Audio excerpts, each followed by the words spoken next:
तो आज हम पढ़ेंगे क्लास 12th का अकाउंट्स चैप्टर 1 एनपीओ यानी नॉन प्रॉफिट ऑर्गेनाइजेशन एनपीओ। ठीक है, पार्ट 5 पढ़ रहे हैं। ठीक है, तो आज हम 4 नंबर वाले महत्वपूर्ण प्रश्न पढ़ेंगे। तो पहला प्रश्न है कि प्राप्ति एवं भुगतान खाता तथा रोकड़ बही में अंतर बताओ। ठीक है, डिफरेंस। तो distinction between receipts and payment account and cash book, इन दोनों में अंतर बताना है। तो ये साइड है आपका प्राप्ति एवं भुगतान खाता यानी रिसिप्ट्स एंड पेमेंट अकाउंट, और ये आपका रोकड़ बही यानी कैश बुक। इन दोनों में क्या अंतर है? ठीक है, तो पहला अंतर है अवधि यानी पीरियड का। ठीक है, तो जो प्राप्ति और भुगतान खाता होता है, तो प्राप्ति और भुगतान खाता में जो खाता जो होता है ये वर्ष के अंत में बनाया जाता है। तो ये कहाँ बनाया जाता है? वर्ष के अंत में। ठीक है, तो कौन से वर्ष के? लेखांकन वर्ष के अंत में बनाया जाता है। ठीक है, अकाउंटिंग पीरियड के एंड में बनाया जाता है। और ये जो होता है ना, ये रोकड़ बही का सारांश है, यानी ये इसका ही एक पार्ट है। ठीक है, और ये जो कैश बुक होता है तो ये प्रतिदिन तैयार किया जाता है। ठीक है, तो ये प्रतिदिन तैयार किया जाता है। ठीक है, तो पहला अंतर हो गया। दूसरा है तिथि यानी डेट का अंतर। तो इसमें लेन देन तिथिवार नहीं होते हैं, यानी इसमें जो भी लेन देन होते हैं वो तिथिवार यानी डेट वाइज नहीं होते हैं। ठीक है, और ये क्या होते हैं? इसमें तिथिवार होते हैं। ठीक है, यानी इसमें ना हर लेन देन पे तारीख भी रिकॉर्ड करी जाती है। ठीक है, संगठनों यानी इंस्टीट्यूशन, ये अलाभकारी संगठनों द्वारा तैयार किया जाता है। ये है अलाभकारी संगठनों द्वारा तैयार किया जाता है। ठीक है, यानी नॉन प्रॉफिट ऑर्गेनाइजेशन द्वारा तैयार किया जाता है। और ये कौन तैयार करता है? यह व्यापारिक संगठन द्वारा तैयार किया जाता है। ठीक है, पक्ष। ठीक है, इसके अंदर क्या होते हैं? इसमें डेबिट और क्रेडिट पक्षों के स्थान पे रिसिप्ट एंड पेमेंट साइड होते हैं। इसमें डेबिट या क्रेडिट साइड नहीं होता है। ठीक है, बल्कि इनकी जगह क्या होता है? एक तरफ रिसिप्ट होता है और एक तरफ पेमेंट होता है। ठीक है, और यहाँ पे क्या होता है कि इसमें ना एक साइड डेबिट होती है और एक साइड क्रेडिट होती है। ठीक है, खाता पृष्ठ संख्या यानी लेजर फोलियो, इस खाते में जो लेजर फोलियो होता है वो नहीं बनाया जाता, और जो कैश बुक होता है उसमें लेजर फोलियो बनाया जाता है। ठीक है, तो ये इसके अंतर हो गए। तो पहला अंतर, ये वर्ष के अंत में बनाया जाता है, ये प्रतिदिन बनाया जाता है। इसमें लेन देन की डेट नहीं लिखी जाती, इसमें लिखी जाती है। यह अलाभकारी संगठनों द्वारा तैयार किया जाता है, यह बिजनेस इंस्टीट्यूशन द्वारा तैयार किया जाता है। तो इनका उद्देश्य कह सकते हैं लाभ कमाना नहीं होता, इनका उद्देश्य लाभ कमाना होता है। ठीक है, इस साइड में कहें तो इनके दो साइड होते हैं, रिसिप्ट और पेमेंट। डेबिट क्रेडिट साइड नहीं होते, इसमें डेबिट और क्रेडिट साइड होते हैं। खाता पृष्ठ संख्या लेजर फोलियो इसमें नहीं बनाया जाता, इसमें लेजर फोलियो का कॉलम बनाया जाता है। ठीक है, इसके बाद हम पढ़ेंगे नेक्स्ट आय व्यय खाते और लाभ हानि खाते में अंतर, यानी distinction between income and expenditure account and profit and loss account. ठीक है, तो इसमें पहला होता है उद्देश्य का अंतर, यानी जो ये आय व्यय खाता होता है इसका प्रमुख उद्देश्य जो होता है वो लाभ कमाना। मतलब ये जो आय व्यय खाता होता है इसका उद्देश्य आय का व्यय पर या व्यय का आय पर अधिक ज्ञात करना है। ठीक है, यानी इसका काम ये पता लगाना है कि आय व्यय से ज्यादा है या व्यय ज्यादा है आय से। ठीक है, बस ये इसको पता लगाने के लिए बनाया जाता है। और लाभ हानि खाता क्या होता है? तो इस खाते का उद्देश्य व्यापार में शुद्ध लाभ और शुद्ध हानि का पता लगाना होता है, यानी शुद्ध लाभ और शुद्ध हानि का पता लगाना होता है। ठीक है, यानी नेट प्रॉफिट और नेट लॉस, इसका पता लगाने के लिए हम लाभ हानि खाता यानी प्रॉफिट एंड लॉस अकाउंट बनाते हैं। ठीक है, जो कि हम 11वीं में बना चुके हैं। और ये आपका इनकम एंड एक्सपेंडिचर अकाउंट है, इसमें हम पता लगाते हैं कि हमारी इनकम एक्सपेंडिचर से ज़्यादा है या एक्सपेंडिचर इनकम से ज़्यादा है। ठीक है। दूसरा यानी संस्थाएं, तो बिल्कुल वही। तो ये जो खाता होता है यानी इनकम एंड एक्सपेंडिचर अकाउंट, ये अलाभकारी संस्थाओं द्वारा बनाया जाता है। ठीक है। यह कौन बनाता है? यह अलाभकारी संस्था के द्वारा बनाया जाता है। ठीक है। और ये कौन बनाता है? तो ये व्यापारिक संस्थाओं द्वारा बनाया जाता है। ठीक है। अगला है तैयार करने की विधि, मेथड ऑफ प्रिपरेशन। तो इसको तैयार करने की कैसी विधि है और इसको तैयार करने की कैसी विधि है। ठीक है। तो यह जो खाता है ये प्राप्ति और भुगतान खाता तथा अन्य सूचनाओं के आधार पर बनाया जाता है। यानी इसको बनाने के लिए हमें हेल्प पड़ती है रिसिप्ट एंड पेमेंट अकाउंट और प्लस अन्य सूचनाएं। ठीक है। तो इसके आधार पर ये बनाए जाते हैं।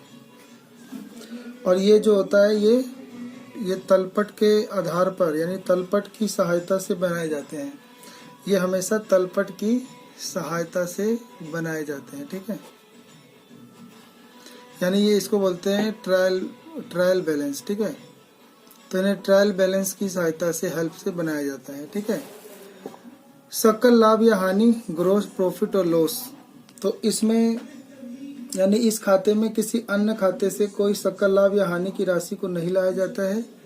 ठीक है। तो यानी इस खाते में किसी अन्य खाते से कोई ग्रोस प्रॉफिट या ग्रोस लॉस की राशि यहाँ पे नहीं लाई जाती है। लेकिन इस खाते में जब वो ट्रेडिंग अकाउंट बनाते थे तो ट्रेडिंग अकाउंट से ग्रोस प्रॉफिट और ग्रोस लॉस की राशि यहाँ पे लिखी जाती थी। ठीक है। तो यहाँ पे जो ग्रोस प्रॉफिट या लॉस है ये ट्रायल बैलेंस से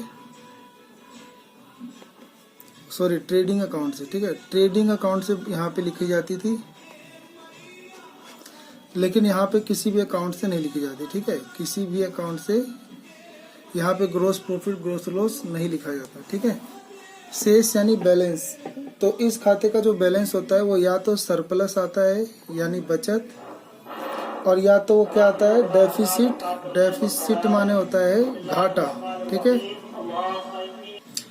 और ये जो खाता होता है इस खाते का जो भी बैलेंस आता है यानी शेष, वो क्या बताता है कि वो बताता है कि शुद्ध लाभ हुआ है या तो शुद्ध हानि हुई है। ठीक है। यानी या तो नेट प्रॉफिट हुआ है या नेट लॉस हुआ है। ठीक है। ये बताता है। तो डिफरेंस क्या क्या था? तो पहला था उद्देश्य का अंतर। इसका उद्देश्य यानी आय व्यय खाता, इनकम एंड एक्सपेंडिचर अकाउंट, और इस खाते को बनाया जाता है शुद्ध लाभ या शुद्ध हानि का पता लगाने के लिए, और इसको बनाया जाता है पता लगाने के लिए कि आय ज्यादा है वैसे या वह ज्यादा है आय से। ठीक है। यही इसका उद्देश्य है। संस्थाएं, इसको बनाने वाली जो होती है वो अलाभकारी संस्थाएं हैं यानी नॉन प्रॉफिट ऑर्गेनाइजेशन, और इसके अंदर है प्रॉफिट ऑर्गेनाइजेशन या ट्रेड ऑर्गेनाइजेशन। ठीक है। तैयार करने की विधि, इसके अंदर तैयार करने के लिए रिसिप्ट एंड पेमेंट अकाउंट और अन्य सूचना की हेल्प ली जाती है तब ये बनता है। और इसको बनाने के लिए ट्रायल बैलेंस यानी तलपट की सहायता ली जाती है। सकल लाभ या हानि, यहाँ पे इस अकाउंट में किसी भी अन्य खाते से ग्रोस प्रॉफिट या लॉस को यहाँ पे ट्रांसफर नहीं किया जाता है। और यहाँ पे ट्रेडिंग अकाउंट जो बनता था तो ट्रेडिंग अकाउंट से जो भी ग्रोस प्रॉफिट या लॉस आता है वो प्रॉफिट एंड लॉस अकाउंट में लिखा जाता है। ठीक है। इसका जो बैलेंस आता है एंड में वो या तो सरप्लस या डेफिसिट होता है यानी बचत या घाटा होता है। इसका जो बैलेंस होता है वो शुद्ध लाभ या शुद्ध हानि, नेट प्रॉफिट और नेट लॉस होता है। तो ये हो गया अंतर। प्राप्ति तथा भुगतान खाता और आय और व्यय खाते में अंतर। Distinction between receipt and payment account and income and expenditure account. तो ये आपका रिसिप्ट एंड पेमेंट अकाउंट है और ये आपका इनकम एंड एक्सपेंडिचर अकाउंट है। ठीक है। तो हम दोनों में अंतर पढ़ेंगे। तो पहला है उद्देश्य का अंतर। तो जो प्राप्ति और भुगतान खाता है इसका उद्देश्य किसी अवधि से संबंधित समस्त नगद प्राप्ति और भुगतानों को दर्शाना है। ठीक है। इसका काम होता है कि साल के अंत में बताता है कि हमारे पास कैश बैलेंस कितना है और हमारा बैंक बैलेंस कितना है। ठीक है। तो और ये जो आय और व्यय खाता होता है इसका उद्देश्य इसका उद्देश्य ये बताना होता है कि हमारे पास साल के अंत में हमारे पास बचत कितना है, हमारे पास घाटा कितना है, यानी हमारे पास सरप्लस कितना है और हमारे पास डेफिसिट कितना है। ठीक है। दूसरा अंतर होता है नेचर यानी प्रकृति का। यह खाता जो होता है ये कैश बेसिस पे बनाया जाता है। कैश बेसिस मतलब सिर्फ नगद लेन देन इसके अंदर लिखा जाता है। ठीक है। और यह खाता जो होता है ये मतलब ये नेचर ये कहें कि इसका बिल्कुल कैश बेसिस यानी बिल्कुल कैश बुक के जैसा बनता है ये। और ये बिल्कुल कैसा बनता है, प्रॉफिट एंड लॉस अकाउंट के जैसा बनता है। ठीक है। प्रारूप, इसका जो प्रारूप होता है यानी फॉर्म, इसमें डेबिट पक्ष में डेबिट साइड में रिसिप्ट लिखा जाता है और इसके क्रेडिट साइड में पेमेंट लिखा जाता है। ठीक है, भुगतान। और इसका जो होता है इसके डेबिट पक्ष में एक्सपेंडिचर लिखा जाता है और क्रेडिट साइड में इसके क्या लिखा जाता है, तो इनकम लिखा जाता है या रिसिप्ट। ठीक है, इनकम। चौथा अंतर है बैलेंस का। इसमें रोकड़ बही यानी इसमें कैश बुक के प्रारंभिक और अंतिम बैंक बैलेंस दिखाए जाते हैं। यानी इसके अंदर कैश बुक के ओपनिंग बैलेंस और क्लोजिंग बैलेंस यानी बीडी और सीडी दिखाए जाते हैं। ठीक है। और इसमें क्या होता है कि इसमें कोई ओपनिंग बैलेंस नहीं होता है। ठीक है, इसमें कोई भी ओपनिंग बैलेंस इसका नहीं होता है, बल्कि इसके अंत में जो बचता है वो सरप्लस दिखाया जाता है या वो डेफिसिट दिखाया जाता है। ठीक है, मतलब आयगत और पूंजीगत मदे, कैपिटल और रिवेन्यू आइटम।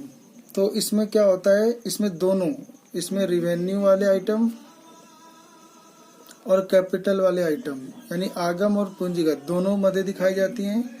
और इसके अंदर केवल रिवेन्यू वाले, ठीक है, रिवेन्यू आइटम्स ही दिखाए जाते हैं, यानी सिर्फ आगम मदे ही दिखाई जाती हैं। आगम मदे क्या होती हैं, दो, या तो रिवेन्यू रिसिप्ट या रिवेन्यू एक्सपेंडिचर। ठीक है, इसमें दोनों होता है, रिवेन्यू रिसिप्ट, रिवेन्यू एक्सपेंडिचर, फिर कैपिटल रिसिप्ट और कैपिटल एक्सपेंडिचर सब दिखाई जाता है। ठीक है। अगला है अंतर वस्तु यानी कंटेंट। ठीक है, तो इसमें वर्ष के दौरान सभी पूंजीगत और आयगत प्राप्तियां और सभी पूंजीगत और आयगत व्ययों को लिखा जाता है, चाहे इसका संबंध चालू वर्ष से हो, चाहे गत यानी पिछले वर्ष से हो या आगामी, ठीक है, आने वाले वर्ष से हो। तो इसके अंदर जो भी लेन देन होते हैं उसमें रिसिप्ट और कैपिटल तो सारे आते हैं, और चाहे वो करंट ईयर से रिलेटेड हो, चाहे वो लास्ट ईयर से रिलेटेड हो, या वो आने वाले फ्यूचर टाइम से रिलेटेड हो। ठीक है। और इसका जो संबंध होता है इसमें केवल चालू वर्ष से संबंधित आय लिखी जाती है, और वो भी सिर्फ कौन सी आय, रिवेन्यू रिसिप्ट या रिवेन्यू एक्सपेंडिचर यानी वह। ठीक है। समायोजन यानी एडजस्टमेंट, तो इसमें कोई भी एडजस्टमेंट नहीं किया जाता है। इसके अंदर सभी प्रकार की एडजस्टमेंट की जाती है, जिसमें आउटस्टैंडिंग, ठीक है, आउटस्टैंडिंग को भी देख रेख किया जाता है, प्रीपेड एडवांस, ठीक है, और डेप्रिसिएशन, इन सब का लेन देन इसके अंदर किया जाता है। ठीक है। बैलेंस शीट, इसका जो मतलब इसके साथ बैलेंस शीट तैयार करना आवश्यक नहीं है। यानी जब हम रिसिप्ट एंड पेमेंट अकाउंट बनाते हैं तो बैलेंस शीट नहीं बना सकते, जब हम इनकम एंड एक्सपेंडिचर अकाउंट बना लेते हैं तो बैलेंस शीट बना सकते हैं। ठीक है। डेप्रिसिएशन इसमें नहीं लिखा जाता, इसमें लिखा जाता है। ठीक है, तो ये आपका इतने अंतर हो